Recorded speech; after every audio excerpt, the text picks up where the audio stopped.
बिस्मिल्लाहिर्रहमानिर्रहीम। अस्सलामुअलैकुम अजीज तोलबा, मैं आसिफ राय। अजीज तोलबा, आज हमारे पास जमात नहम है और उसका लेक्चर नंबर है 47। आज के लेक्चर के अंदर मिर्जा गालिब की तशरीह है और उसकी तशरीह के अहम निकात हैं। तो आइए चलते हैं बोर्ड की जानिब और उन्हें पढ़ लेते हैं। जी अजीज तोलबा, हमारे पास इस वक्त मिर्जा गालिब की जिंदगी के अहम निकात हैं। हमें इनको अच्छी तरह से पढ़ लेना है क्योंकि ये हमारे लिए बड़े ज़रूरी हैं। यहाँ पे अगर मैं बात करूँ, एक सवाल बन सकता है तो वो इनकी पैदाइश का बन सकता है। यानी वो आपसे पूछ सकता है कि इनकी पैदाइश कब है, वफात कब है और इनकी पैदाइश कहाँ पे है। आगरा में ये पैदा होते हैं 1797 को और 1869 को इनकी वफात हो जाती है। असल नाम मिर्जा असदुल्ला खां है, लेकिन तखल्लुस इनका गालिब है। तखल्लुस आप जानते हैं, ऐसा मुख्तसर सा नाम होता है जो शायर हजरात अपने असल नाम की जगह पे इस्तेमाल करते हैं और उनकी वजह शोहरत बन जाता है। उसके बाद इनकी तसानीफ हैं, ये बड़ी ज़रूरी हैं।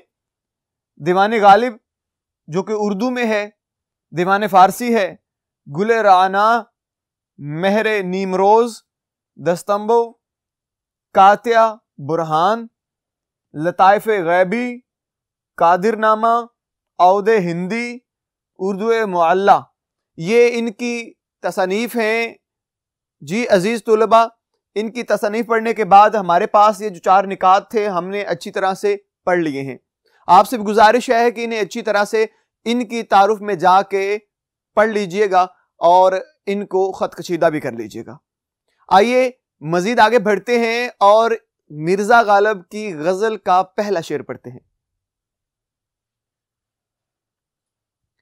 जी अजीज तुलबा, हमारे पास इस वक्त जो शेर मौजूद है वो है, दिले नादा तुझे हुआ क्या है, क्या मेरे ना समझ दिल तुझे क्या हो गया है, मेरी बात क्यों नहीं सुनता, आखिर इस दर्द की दवा क्या है, मेरे इस दिल में बढ़ते हुए दर्द की अब दवा क्या हो सकती है।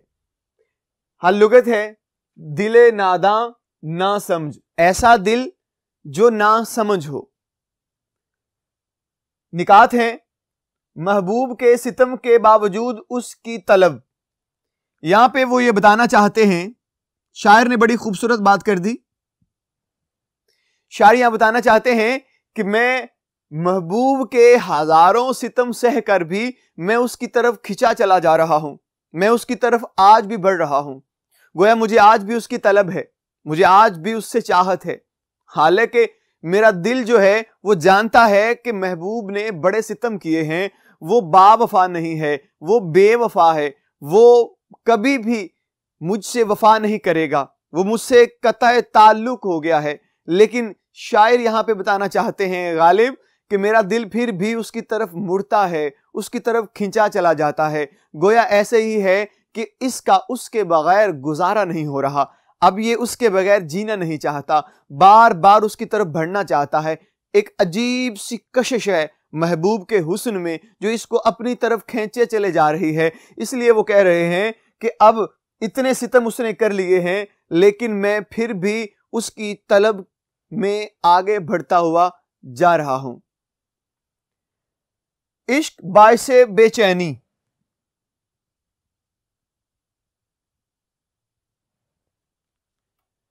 शायर बताना चाहते हैं कि इश्क बेचैनी का सबब है, जरिया है। इंसान को जब इश्क होता है तो उसकी जिंदगी आसान नहीं रहती, उसकी जिंदगी कभी भी सहल नहीं रहती। उसकी जिंदगी में तकालीफ, परेशानियां और दुख, रंजो अलम, गम ये तोहफे की तरह इसकी जिंदगी में आते चले जा रहे होते हैं। ये वापस नहीं जाते, ये मुस्तकिल तौर पे इसकी जिंदगी में ठहर जाते हैं। क्योंकि इश्क जो है ये इंसान को आजमाता है, ये बार बार इंसान की आजमाइश करता है, हर लम्हे में आजमाइश करता है कि आशिक किस कदर मोहब्बत करता है अपने महबूब से, ये कब तक साबित कदम रहता है इश्क में। इश्क सब्र करना सिखाता है, सब्र ही इंसान को कामिल बनाता है। उसके बाद हमारे पास जो अगला नुक्ता मजीद है वो है दर्द दिल का इलाज। गालिब बताना चाहते हैं कि मेरे दिल का जो दर्द है वो बढ़ चुका है, वो शिद्दत अख्तियार कर गया है और वो महबूब की दूरी की वजह से है, उसके गम की वजह से है।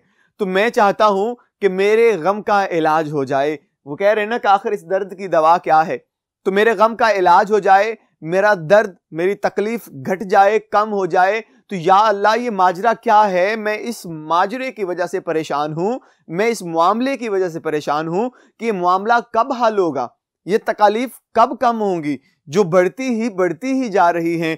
तो मैं चाहता हूं कि महबूब का दीदार हो जाए, महबूब मेरे करीब आ जाए, महबूब मेरे पहलू में रहे। तो फिर ये है कि मैं उसको समझ जाऊं और उसको पहचान लूं और उसके करीब बैठ जाऊं, तो दिल का जो करार है वापस लौट आए। क्योंकि जब से इश्क हुआ है दिल का करार कहीं गारत हो गया है, कहीं मुझसे बाहर निकल गया है। मैं चाहता हूं कि करार दोबारा से मेरे पास लौट आए। जी अजीज तोलबा, उसके बाद अगला नुक्ता है हमारे पास, आशिक और महबूब में तजाद तबाही।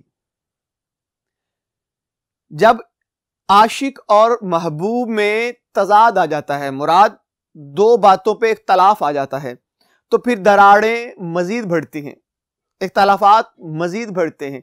फिर मुमकिन नहीं है कि एक जगह पे वो इकट्ठे हो जाएं, एक मोहब्बत पे इकट्ठे हो जाएं, फिर दोनों अपने रास्ते अलहदा अलहदा जुदा कर लेते हैं। इसलिए शायर कह रहा है कि या अल्लाह, अगर मैंने मोहब्बत कर ही ली है तो ये क्या अजीब सा मामला मेरी जिंदगी में दरपेश है कि मैं अपने आप को इस मामले से बाहर नहीं निकाल पा रहा और ना ही इस मामले का कोई हल निकाल पा रहा हूं, ताकि ये ठीक हो जाए और महबूब मुझे मिल जाए, महबूब हमेशा हमेशा मेरा हो जाए।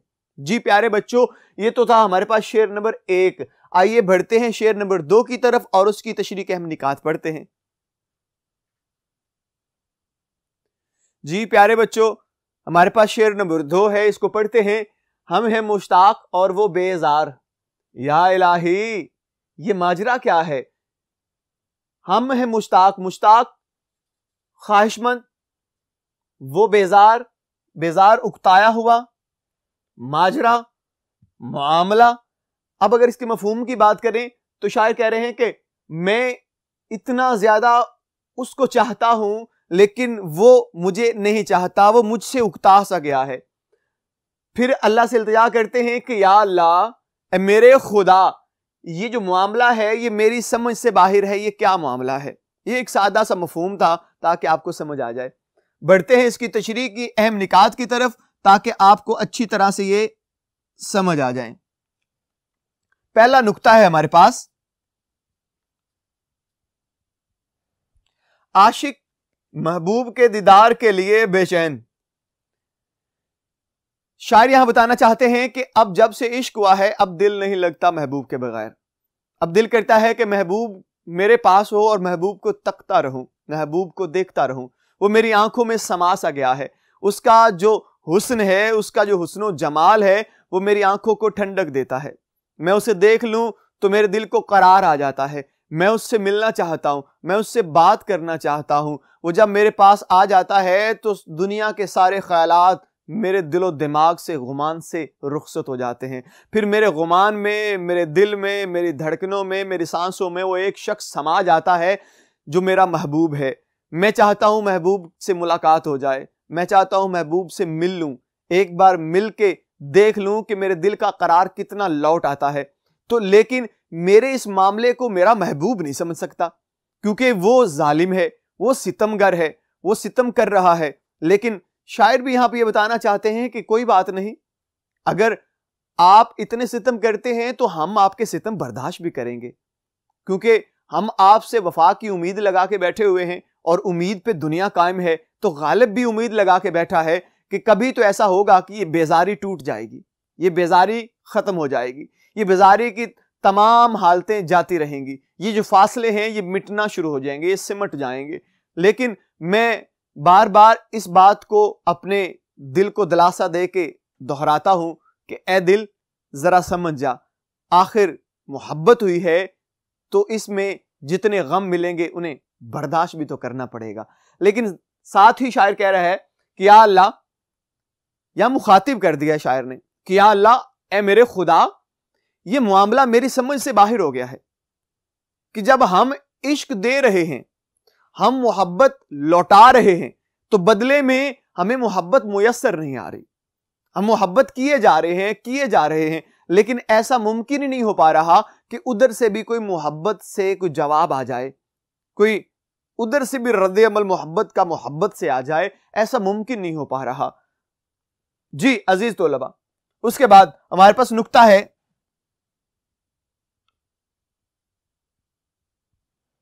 महबूब से बेपनाह मोहब्बत। मिर्जा गालिब बताना चाहते हैं कि मुझे अपने महबूब से बेपनाह मोहब्बत है, बेपनाह इश्क है, और अब उसके बगैर गुजारा जो है वो नामुमकिन सा लगता है, क्योंकि ये एक फितरी अमल है। मोहब्बत भी एक फितरी अमल है। अल्लाह ताला ने आपके जिस्म में, आपके दिल में ये मोहब्बत डाल दी हुई है, लेकिन जब ये मोहब्बत किसी शख्स से हो जाती है, ये इश्क में जब बदल जाती है, तो फिर मुमकिन नहीं है कि आपका उस शख्स के बगैर गुजारा हो पाए, क्योंकि वो आपके गुमान में और दिल में और आपकी सोचों में, धड़कनों में समा जाता है। तो मुमकिन नहीं है कि उसको आप इन तमाम चीज़ों से निकाल बाहर करें, क्योंकि वो लाजम हो जाता है आपके लिए। इसलिए शायर कह रहे हैं कि मैंने क्योंकि मोहब्बत कर ली है महबूब से, अब उसके बगैर रहना जो है वो मुमकिन नहीं है। मैं चाहता हूँ उसका दीदार होता रहे, मैं चाहता हूँ कि मेरे आस पास रहे, लेकिन मैं उसके बगैर उदास हो जाता हूँ। जैसे शायर ने बड़ा खूब कहा था, जब भी दिल उदास होता है जाने कौन आस पास होता है। तो यहाँ पे भी शायर ने इस बात की वजाहत कर दी है, इस बात को बड़ी वजाहत से वो बयान करना चाह रहे हैं कि मेरे आस पास कोई ना कोई रहता है, मैं चाहता हूं वो मुजस्सम बन के, जिस्म वाला बन के मेरे सामने आ जाए, वो सिर्फ ख्यालों में ना रहे। जी उसके बाद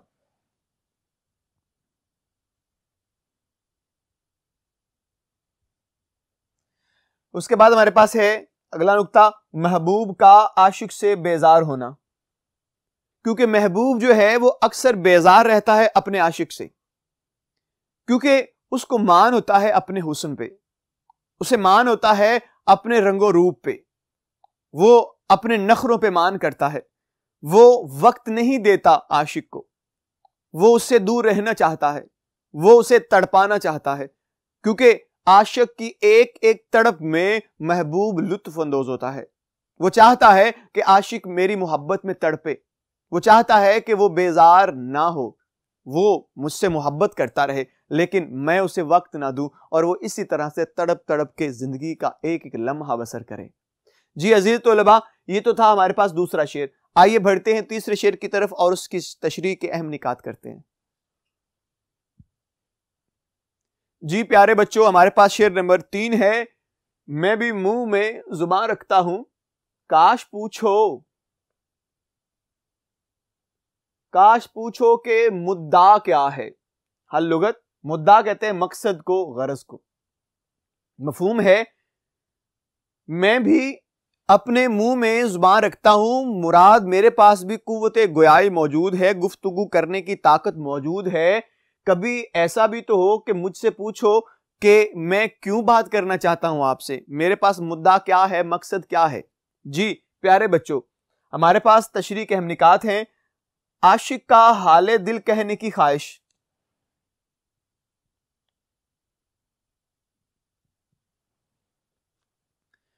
शायर यहां बताना यह चाहते हैं कि इश्क की जो कैफियत है वो दुनिया की हर कैफियत से जुदा है, उसकी लज्जत हर लज्जत से जुदा है। क्योंकि महबूब एक है, और जब महबूब एक है तो उसके गिर्द ही सोचें घूमती हैं, उसी के गिर्द ही सोचें तवाफ करती हैं, वही बार बार गुमान में आता है, वही बार बार ख्यालात की वसतों में फैलता चला जाता है। उसे याद करके चेहरे पे खास रौनक आ जाती है, उसे याद करने से आपके चेहरे पे कई तरह की मुस्कुराहटें बिखर जाती हैं। क्योंकि महबूब हुस्नो जमाल का पैकर होता है, इसलिए आशिक उस पर फरेफ्ता हो जाता है, फिदा हो जाता है। इसलिए शायर यहां बताना चाहते हैं कि आशिक अपने महबूब से हाले दिल बयान करना चाहता है, हाले दिल लिखना चाहता है। वो चाहता है कि मैं सारी इल्तजाएं, तमन्नाएं, आरजुएं अपने महबूब के सामने रखूं और उसका मुझे सिला भी मिले। अगर मैं चाहता हूं कि उसका दीदार हो तो दीदार हो जाए। मैं चाहता हूं कि वो मेरा हमनवा रहे तो वो मेरा हमनवा बन जाए। मैं चाहता हूं वो मेरा हम असर, हम चश्म, हम दर्द बन जाए तो वो बन जाए। ये ख्वाहिश है शायर की। उसके बाद अगला नुक्ता है हमारे पास, आशिक का दिल ख्वाहिशात से भरपूर। वो गालिब ने कहा था कि हजारों ख्वाहिशें ऐसी कि हर ख्वाहिश पे दम निकले, बहुत निकले मेरे अरमा लेकिन फिर भी कम निकले। यहां पे शायर ये बताना चाहता है कि इंसान का दिल मंबा है, जरिया है ख्वाहिशात का। इससे ख्वाहिशात कभी बाहर नहीं जाती। तमाम ख्वाहिशात वो नफरत की हो या मोहब्बत की हो, वो आपके दिल से ही निकलती हैं। यहां पे शायर ये बताना चाहते हैं, गालिब ये कहते हैं कि मेरे दिल में ख्वाहिश ये जाहिर होती है, मेरा दिल बार बार ख्वाहिश ये करता है कि महबूब मुझे मिल जाए, महबूब मेरा हो जाए, वो मेरे दुख दर्द को समझ जाए, वो मेरी तकलीफ को पहचान ले, मैं किस कदर बेकरार हूं वो पहचान ले। कभी ऐसा तो मुमकिन हो ही जाएगा, इधर मैं तड़प रहा हूं तो तड़पे वो भी, मैं बेचैन हूं तो वो भी बेचैन हो जाए। मेरा दिल मेरा हो के भी बातें उसकी कर रहा है, मेरा दिल बेचैन होता है, बेकरार होता है तो मैं भी बेकरार हो जाता हूं। और अगर दिल मेरा है तो ये मेरी बात नहीं करता, ये मेरे महबूब की बात करता है। रहता मेरे सीने में है, धड़कता उसके लिए है, रहता मेरे सीने में है, बात उसकी करता है। तो ये एक अजीब मामला है जो आशिक के लिए बेचैनी का सबब पैदा कर रहा है।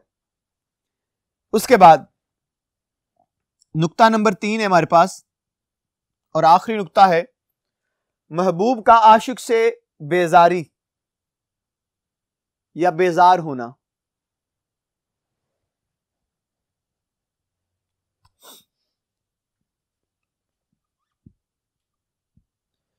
महबूब का आशिक से बेजार होना, यहां पे गालिब ये बताना चाहते हैं कि मेरा महबूब मुझसे बेजार हो चुका है, मुझसे ताल्लुक नहीं रवा रखना चाहता, वो मुझसे दूरी इख्तियार करना चाहता है, वो ताल्लुकात तोड़ना चाहता है। लेकिन मैं तो चाहता हूं कि ऐसा कभी हो कि मैं उसके आमने सामने बैठूं और उससे गुफ्तगू करूं, लेकिन वो ना मुझसे मिलना चाहता है ना मुझसे गुफ्तगू करना चाहता है। आशिक ख्वाहिशात लेके बैठा है कि मैं अपने रूबरू बिठाकर, आमने सामने बिठाकर बेताबी से गुफ्तगू करूं, बेताबी से उसके साथ बातें करूं, उसे बताऊं कि मेरा दिल क्या चाहता है, उसे बताऊं कि मेरी ख्वाहिशात क्या है, उसके सामने मुद्दा रखूं कि मैं किस कदर बेचैनी से उसका इंतजार करता हूं, एक एक लम्हा किस तरह गुजारता हूं, एक एक लम्हा मुझ पे कितना भारी है उसके बगैर। वो सारी बातें मैं उसके सामने रखना चाहता हूं, लेकिन मेरा महबूब इन बातों को कहां सुनता है। वो मेरी बातों को सुन के भी अनसुना करता है, वो मेरी बातों को पढ़ के भी वो ऐसे ही महसूस करवाता है, उसने एक लफ्ज तक नहीं पढ़ा। इसलिए यहां पे गालिब ये बताना चाहते हैं कि अल्लाह ऐसा भी कभी हो जाए कि मैं बोलता जाऊं वो सुनता जाए, मैं कहता जाऊं वो सुनता जाए, और मेरी बात को हकीकत में वो माने, मेरी बात को वो समझे कि वाकई ही गालिब जो है वो हकीकतन इश्क रखता है, मोहब्बत रखता है महबूब से। जी अजीज तुलबा, ये तो थे हमारे पास 3 अशार जो आज हमने अच्छी तरह से तशरीह के निकात के साथ कर लिए। इंशाअल्लाह अगले लेक्चर में आपसे फिर मुलाकात होगी, तब तक के लिए मुझे इजाजत दीजिएगा। अल्लाह हाफिज।